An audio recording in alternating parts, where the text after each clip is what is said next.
आज हम अपनी इस वीडियो के अंदर बनाने जा रहे हैं एक CLI प्रोग्राम, यानी कि कमांड लाइन इंटरफेस प्रोग्राम, जिसमें हम एक बैंकिंग सिस्टम बनाएंगे जिसके अंदर हम पहले इनिशियल बैलेंस डालेंगे, यानी कि इनिशियल बैलेंस डिपॉजिट करेंगे और उसके ऊपर हम मल्टीपल ऑपरेशन को परफॉर्म कर सकते हैं। जैसे कि बैंक में होता है, आप विड्रॉ कर सकते हो, आप बैंक में डिपॉजिट कर सकते हो, आप बैंक में बैलेंस को चेक कर सकते हो और आप विंडो क्लोज कर सकते हो, यानी कि आप अपने बैंकिंग की जो चेकिंग सिस्टम है, विड्रॉ सिस्टम है, उसको क्लोज कर सकते हो, एग्जिट कर सकते हो।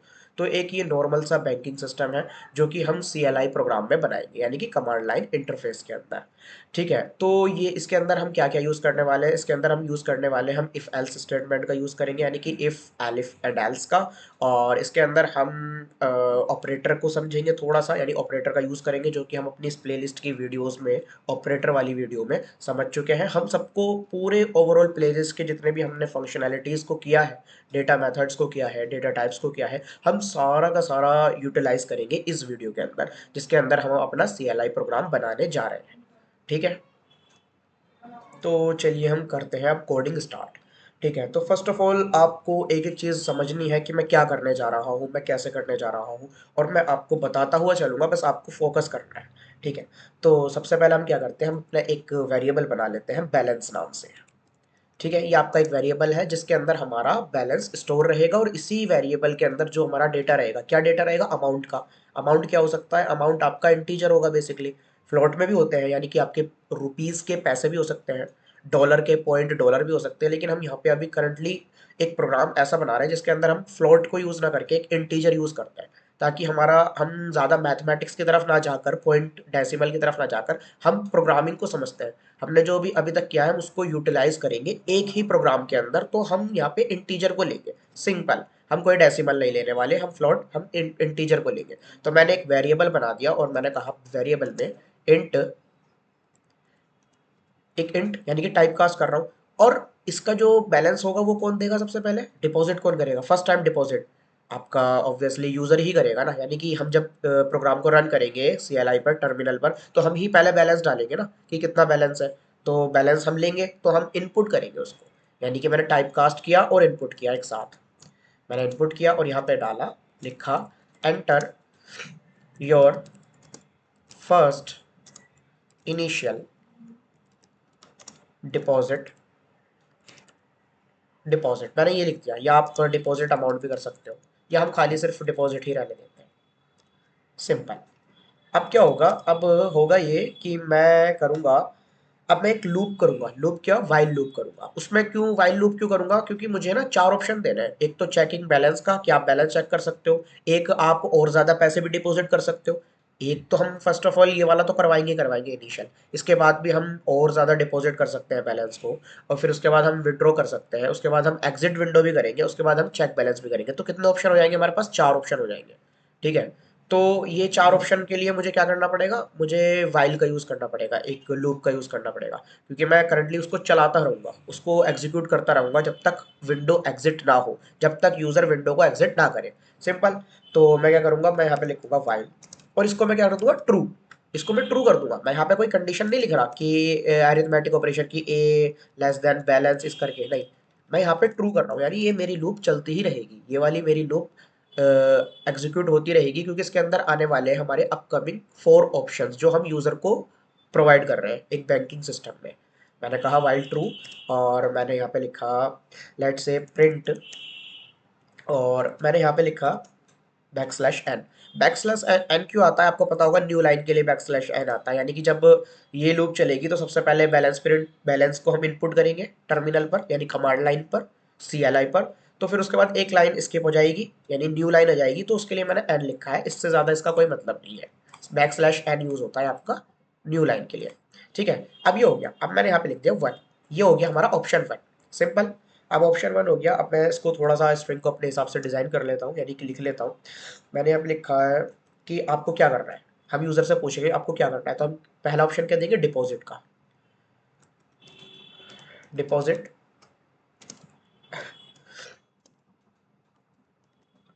और मैंने यहाँ पे कहा प्रिंट। मैं इसको ऑप्शन दे रहा हूँ टू। टू में ऑप्शन में इसको दूंगा विड्रॉ, विड्रॉ करना है। मैं इसी तरह कॉपी कर लेता हूँ पहले इसको, और यहाँ पे मैं कर देता हूँ 3, और यहाँ पे मैं कर देता हूँ चेक बैलेंस, और यहाँ पे हम कर देते हैं अपना एग्जिट। सिंपल, मैंने कुछ इस तरह कर दिया इसका। और अब मैं आ जाता हूँ इसके नीचे, यानी कि मेरी लूप चल गई है और अब हम लूप के अंदर ही है। ठीक है, अब सारा जो भी काम होगा आपको 4 ऑप्शन दिखाई जाएगी, यानी कि यूज़र को। तो फिर वो 4 ऑप्शन दिखाई जाएंगे, फिर आगे का कोड एग्जीक्यूट होगा। अब वो कोड क्या एग्जीक्यूट होगा, अब वो हम करने जा रहे हैं। मैंने एक वेरिएबल बना लिया चॉइस का, चॉइस।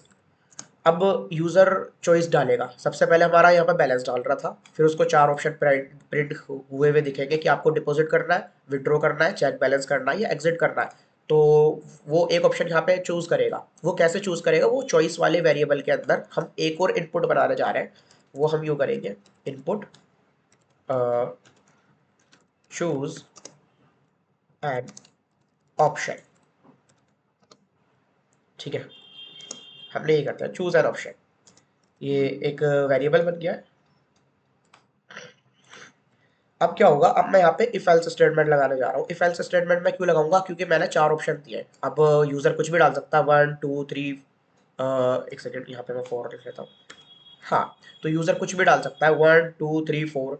तो ऑब्वियसली यहाँ पे इफ एल्स स्टेटमेंट ही काम आएगी। अगर यूजर 1 डालेगा तो उसको ये कोड चलेगा, ये चीज़ दिखाई देगी, ये वाला ऑप्शन ऑपरेशन परफॉर्म होगा। अगर यूजर 2 डालेगा तो ये वाला होगा, 3 डालेगा तो ये होगा, 4 डालेगा तो एग्जिट हो जाएगा। तो ये सारी चीज़ें कहाँ से होगी, कंट्रोल फ्लो से होगी, यानी कि इफ एल्स स्टेटमेंट से होगी। तो हम वो कर लेते हैं। यहाँ पे मैं लिख लेता हूँ if choice is equal to 1, string में 1। ठीक है, अगर यूजर ये डालता है तो क्या होगा, अमाउंट, अमाउंट एक वेरिएबल बना लेते हैं, अमाउंट। ठीक है, अमाउंट हो गया हमारा, amount is equal to float. Amount जो है फ्लोट में हो सकता है बेसिकली। ठीक है, इनिशियल बैलेंस जो है हमारा, इनिशियल बैलेंस ये हमने इंटीजर में रखा है, इसको हमने फ्लोट में नहीं रखा। अगर हम चाहें तो उसको भी फ्लोट में रख लेंगे, बट मैं नहीं चाहता कि अभी हम इतना प्लस माइनस के ऊपर ध्यान दें, पॉइंट में माइनस हो रहा है क्या हो रहा है। अभी हमें ना फ्लो समझना है, पूरा प्रोग्राम चलाना है। तो मैंने इंटीजर कर लिया है। लेकिन यहाँ पे अमाउंट क्या पता, वो यूज़र कुछ भी डाल सकता है, यूज़र बाद में पॉइंट में भी डाल सकता है, वो तो यूज़र का डिपेंड रहता है ना। अभी तो करंटली हम ही यूज़ करेंगे अपने इस प्रोग्राम को, क्योंकि हम लर्निंग कर रहे हैं। लेकिन एक स्टैंडर्ड प्रोटोकॉल से, एक स्टैंडर्ड माइंडसेट से सोचे तो यहाँ पे हमें फ्लोट ही इस्तेमाल करना होगा। तो मैंने कहा फ्लोट, और मैंने इसके अंदर भी एक इनपुट डाल दिया। हमें ज़्यादातर इनपुट ही लेना है, और मैंने इसलिए यहाँ पे कर दिया एंटर योर अमाउंट। यहाँ पे यूज़र एंटर अमाउंट में पैसे डाल देगा, यानी कि अपना अमाउंट डाल देगा। ठीक है, अब ये हो गई। अब यूज़र इसमें कुछ डालेगा। यूज़र ने कुछ डाला, लेट से 2 डाल दिया। और पहले वाला जो ये जो सबसे पहले चलेगा, इसमें उसने 1 डाल रखा था या कोई भी अमाउंट डाल रखा था। अब ये डाल दिया उसने, और यहाँ पे दूसरा और अमाउंट डाल दिया ऑप्शन चुनने के बाद यहाँ पे। ठीक है, तो अब ये वाला जो बैलेंस है, इसके अंदर ये चीज़ प्लस हो जाएगी। कैसे हो जाएगी, मैं करूँगा balance plus is equal to amount. ठीक है, यहाँ पे हमने असाइनमेंट ऑपरेटर का यूज़ करा है, असाइनमेंट ऑपरेटर का। आप अगर चाहो तो इसको यूँ भी लिख सकते हो, balance plus amount, balance plus amount. ठीक है, आप इस तरह भी लिख सकते हो, लेकिन मैं चाहता हूँ कि कम लाइन कोड बढ़े मेरा, मैं ज़्यादा एफिशिएंसी के अंदर काम कर सकूँ, तो मैं यहाँ पे असाइनमेंट ऑपरेटर का यूज़ कर सकता हूँ। बैलेंस, मैं इसको कर देता हूँ अमाउंट। सिंपल। अब मैं प्रिंट, यहाँ पे क्या करता हूँ, मैं प्रिंट करता हूँ, और यहाँ पे मैं यूज़ करूँगा एफ स्ट्रिंग, यानी कि फॉर्मेट स्ट्रिंग। क्योंकि अब मुझे ना स्ट्रिंग के अंदर न्यूमेरिक वैल्यू को ऐड करना है। तो न्यूमेरिक वैल्यू स्ट्रिंग के अंदर का आप कैसे ऐड करते थे, फॉर्मेट स्ट्रिंग का यूज़ करके। फॉर्मेट स्ट्रिंग क्या होती है, आइए हम एक बार और देख लेते हैं। हालांकि हम अपनी वीडियोज़ में पूरी पाइथन को कवर कर चुके हैं। मैंने कहा F,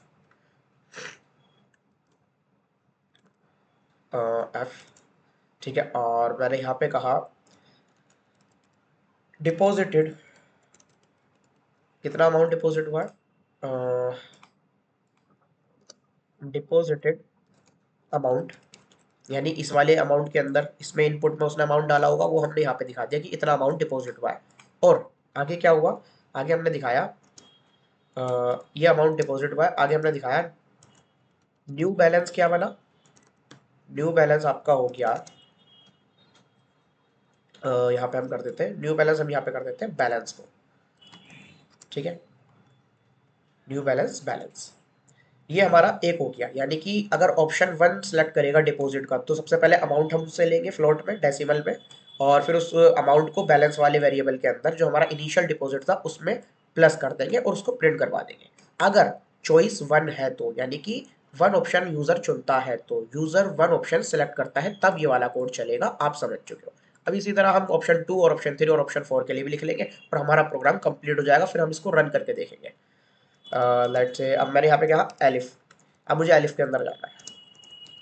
elif choice is to equal to to,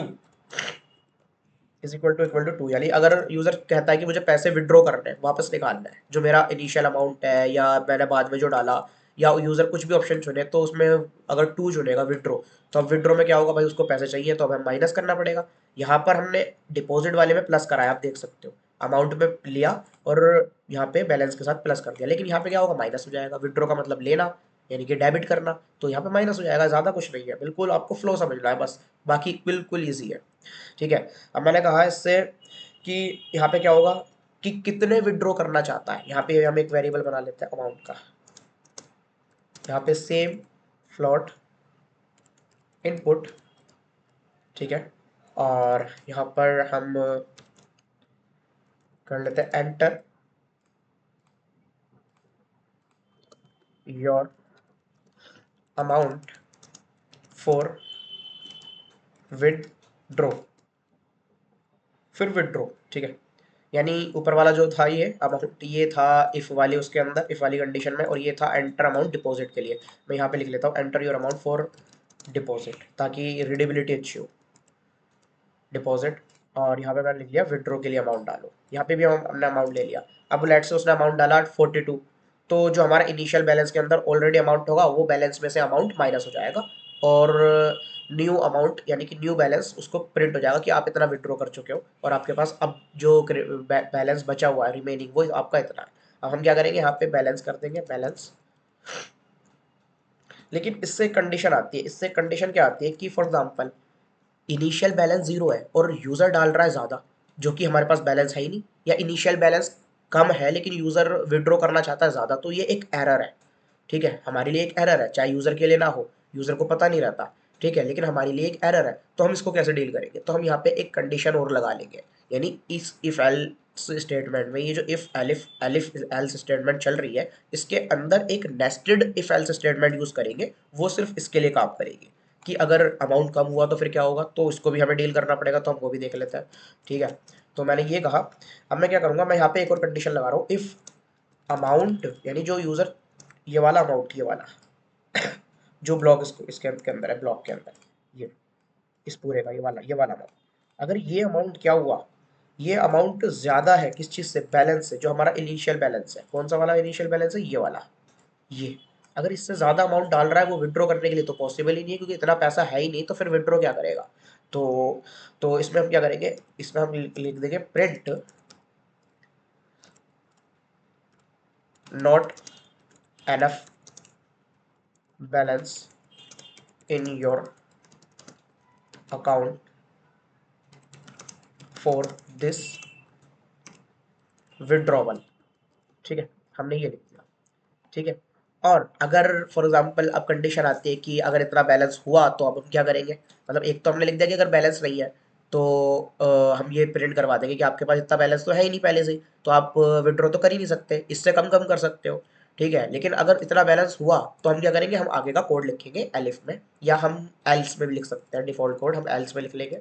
else अगर पैसा है, अमाउंट जो उसने विड्रॉ के लिए डाला वो है, और बैलेंस भी अच्छा खासा है, उतना में सेट हो रहा है, कंडीशन हमारी फॉल्स हो रही है ये वाली, कि हाँ पैसा तो है, विड्रॉ करना चाह रहा है, तो भाई आगे बताते हैं, आगे क्या करेंगे, बैलेंस में से माइनस कर देंगे, सिंपल। यहाँ भी असाइनमेंट ऑपरेटर का हमने यूज़ कर लिया, सेम जैसे यहाँ पे यूज़ करा था, यहाँ पे हम प्लस कर रहे थे, यहाँ पे हम माइनस कर रहे हैं, सिंपल, ठीक है, ये करा। और प्रिंट फॉर्मेट स्ट्रिंग यूज़ कर ली, और इसके अंदर हमने क्या कहा, विड्रॉन अमाउंट, इतना अमाउंट विड्रॉन हो चुका है, और रिमेनिंग बैलेंस कितना हुआ, रिमेनिंग बैलेंस आपका हुआ ये कितना बैलेंस, यहाँ पे बैलेंस डालता हूँ, ठीक है।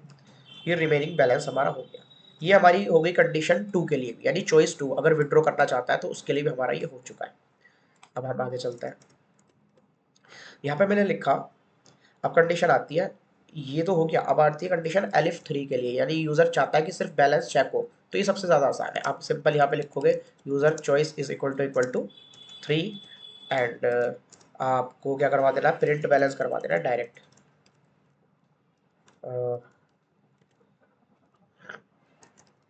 Current balance in your account is balance, simple.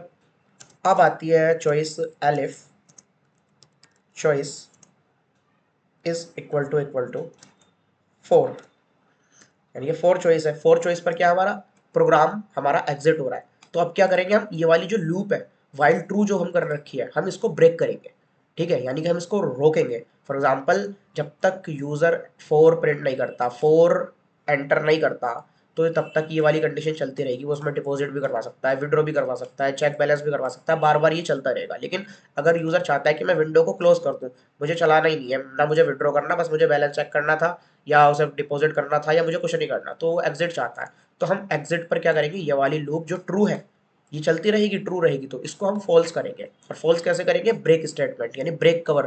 Break जो वर्ड था, कीवर्ड जो हमने करवाया था, कंटिन्यूअर ब्रेक, आपने अगर हमारी इस प्लेलिस्ट के प्रीवियस वीडियोस नहीं देखी है लूप वगैरह की, तो आप उनको देख लीजिए। हमने उसमें ब्रेक करवाया, हम ब्रेक का इस्तेमाल करेंगे ताकि ये लूप बंद हो जाए और प्रोग्राम एग्जिट हो जाए और विंडो क्लोज हो जाए। मैंने कहा यहाँ पे, तो मैंने कहा प्रिंट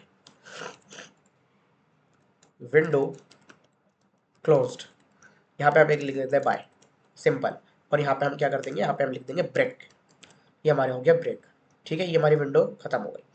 अब यहाँ पे हम एक डिफॉल्ट में दे देते हैं एल्स प्रिंट इनवैलिड ऑप्शन। ये मैंने क्यों दिया, ये मैंने इसलिए दिया क्योंकि for example user in 4 option में से नहीं डालता, यानी कि 1 डालेगा तो डिपॉजिट होगा, 2 डालेगा तो विड्रॉ, 3 डालेगा तो चेक बैलेंस, 4 डालेगा तो एग्जिट। अगर वो डाल देता है 5 या 0 या इररिलेवेंट 6 7 8 या 15, कुछ भी डाल देता है, इन इन चारों में से नहीं डालता, तो हम उससे कहेंगे कि आपका ऑप्शन जो है वो इनवैलिड है, आपका ऑप्शन इनवैलिड है, प्लीज इन 1 2 3 4 में से ही डालिए। 1 for deposit, 2 for withdraw, 3 for check balance, 4 for exit.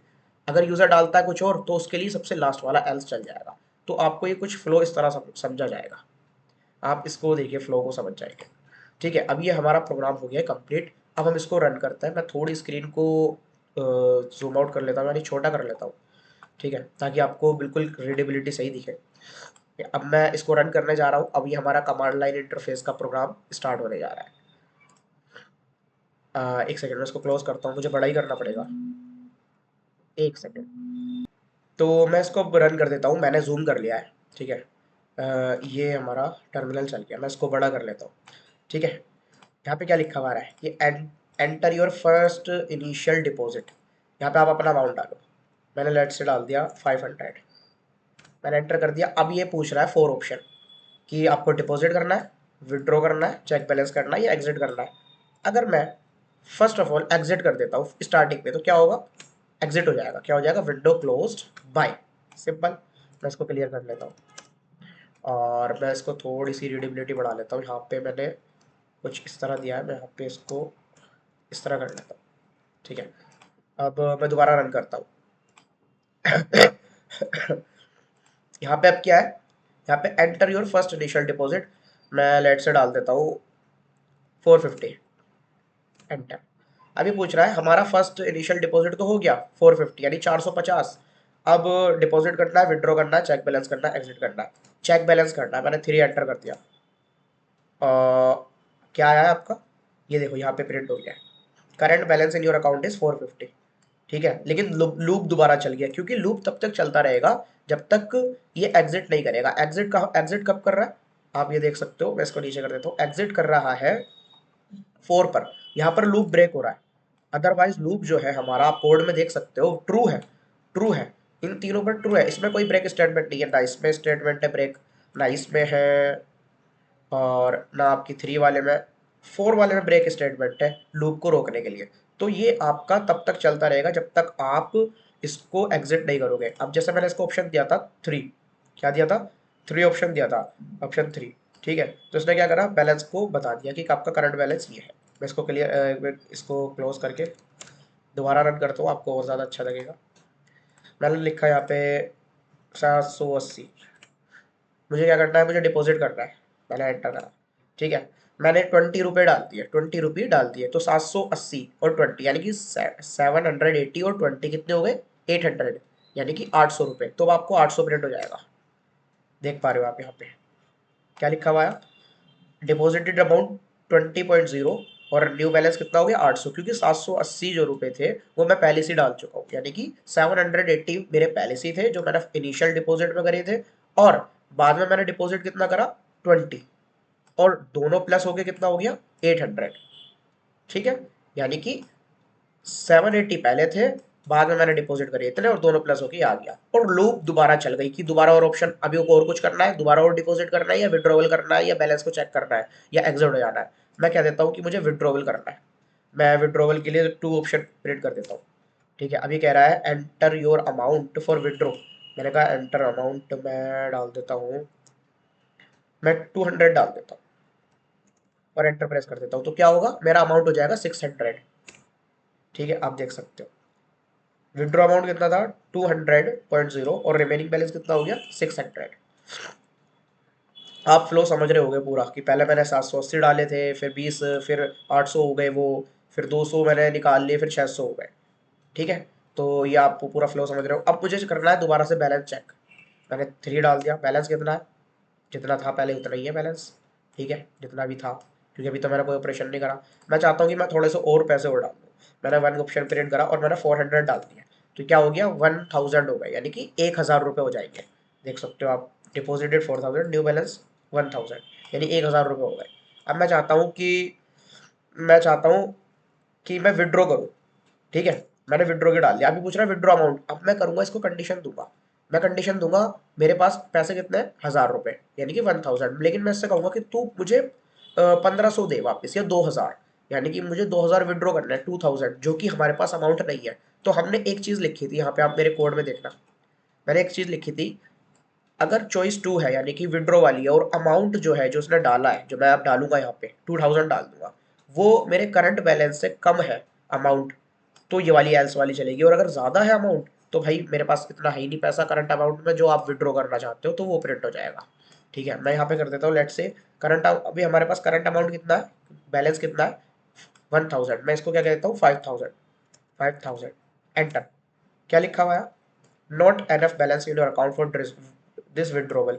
क्यों, क्यों नहीं है, मैंने 3 से चेक करा कि मेरे पास तो यार 1000 है, चलो तो मैं 1000 के 1000 ले लेता हूँ, और मैं एंटर प्रेस करता हूँ, तो 1000 मेरा प्रिंट हो गया। और अब मैं चेक करता हूँ बैलेंस 3, बैलेंस कितना है, एक सेकेंड, मैंने 1000 नहीं करा, अच्छा आई थिंक, ओके मैंने एक गलती कर दी थी। मुझे पहले यहाँ पे क्या करना है, मुझे यहाँ पे विड्रॉ करना है, 2 ऑप्शन प्रिंट करना है, और मुझे विड्रॉ कितना करना है 1000, मैंने ये करा, 1000 विड्रॉ हो गया, रिमेनिंग बैलेंस कितना होता बचा 0। मैं एक बार और बैलेंस चेक कर लेता हूँ, 3 प्रेस करा ऑप्शन में, और करंट बैलेंस इन अकाउंट 0। अब मैं एग्जिट हो जाता हूँ, ठीक है, विंडो क्लोज्ड। आप इसको क्लोज करके दोबारा रन कर सकते हो, ठीक है, एक सेकेंड, ठीक है, ये हो गया। आप जीरो स्टार्टिंग में डाल सकते हो, और विड्रॉ कर सकते हो कि मुझे 5 रुपये चाहिए, लेकिन पैसे तो है ही नहीं क्योंकि स्टार्टिंग बैलेंस तो 0 है। मैं दोबारा बैलेंस चेक करता हूँ, स्टार्टिंग बैलेंस 0 है, ठीक है। तो मैं विड्रॉ कर डिपॉजिट कर लेता हूँ, मैं 5 डाल देता हूँ, अब मेरा न्यू बैलेंस 5 रुपये हो गया, और मैं एग्जिट कर देता हूँ, ठीक है, विंडो क्लोज। तो ये था हमारा प्रोग्राम, एक CLI कमांड लाइन इंटरफेस का प्रोग्राम। आई होप आपको ये समझ आया होगा, क्योंकि मैंने एक एक पॉइंट आपको समझाया है कि कैसे हो रहा है। अगर आपको इसमें समझने में थोड़ी प्रॉब्लम आई है, तो प्लीज़ आप हमारी इस प्लेलिस्ट को एक्सेस करके पूरी वीडियोस देख लीजिए, जिसमें स्टार्टिंग से कि पाइथन का इंट्रोडक्शन से लेके हमने data, data types, data methods, और assignment operator, comparison operator, logical operator, ternary operator, सारे ऑपरेटर्स को हमने कवर किया है। और डिक्शनरी और लिस्ट के मेथड, स्ट्रिंग के मेथड और फंक्शंस, क्लासेस एंड ऑब्जेक्ट्स को हमने कवर किया है। और फॉर लूप, व्हाइल लूप, हमने सब हर एक चीज़ को कवर किया है। तो अगर आपको प्रॉब्लम हो रही है इसको समझने में, तो इसका मतलब यह है कि आपने हमारी इस प्ले लिस्ट की सारी वीडियोस नहीं देखी है। एटलीस्ट आपको ये फंक्शंस वाली वीडियो और इफ एल्स स्टेटमेंट की वीडियो और ऑपरेटर की वीडियो देखनी होंगी, तभी आपको ये प्रोग्राम समझ आया होगा। और जिन लोगों को ये प्रोग्राम समझ आया तो प्लीज़ हमारी वीडियो को लाइक कीजिए, शेयर कीजिए और ज़्यादा से ज़्यादा शेयर कीजिए उन लोगों को जो पाइथन बिगिनर्स हैं, जो पाइथन को सीखना चाहते हैं। तो उनके लिए ज़्यादा हेल्पफुल होगी। इससे क्या होगा CLI प्रोग्राम से, कि आप बड़े बड़े प्रोजेक्ट्स के जो प्रोग्राम हैं उनके लिए अपनी मेमोरी को तैयार कर रहे हो, उनके लिए अपने स्किल्स को, पाइथन के कोडिंग स्किल्स को, पाइथन के लॉजिक को बना रहे हो, डेवलप कर रहे हो, बिल्ड कर रहे हो। तो प्लीज़ सब्सक्राइब करना तो भूलिएगा ही मत, क्योंकि ऐसे CLI प्रोग्राम्स हमारे पाइथन के अंदर और अपकमिंग जेंगो सीरीज़ के अंदर भी आने वाले हैं, कि उसमें जेंगो में हम बड़े बड़े प्रोजेक्ट्स करके देखेंगे। ठीक है, हम फ्रिक्वेंटली आस्क क्वेश्चंस करेंगे इंटरव्यू के रिगार्डिंग, पाइथन के कोर कंसेप्ट्स के रिगार्डिंग हम डेफिनेशंस को भी समझेंगे। तो प्लीज़ लाइक कीजिए और हमारे चैनल को सब्सक्राइब कीजिए। और अगर आप हमारी इस प्लेलिस्ट पे फर्स्ट टाइम विजिटर हो तो प्लीज़ पूरी वीडियो, पूरी प्लेलिस्ट की वीडियोस को देख लीजिए, सारी वीडियोस को कवर कर लीजिए। आई होप आपको वीडियो अच्छी लगी होगी। तो मिलते हैं हम अपनी नेक्स्ट वीडियो में। Thanks for watching the video. Bye.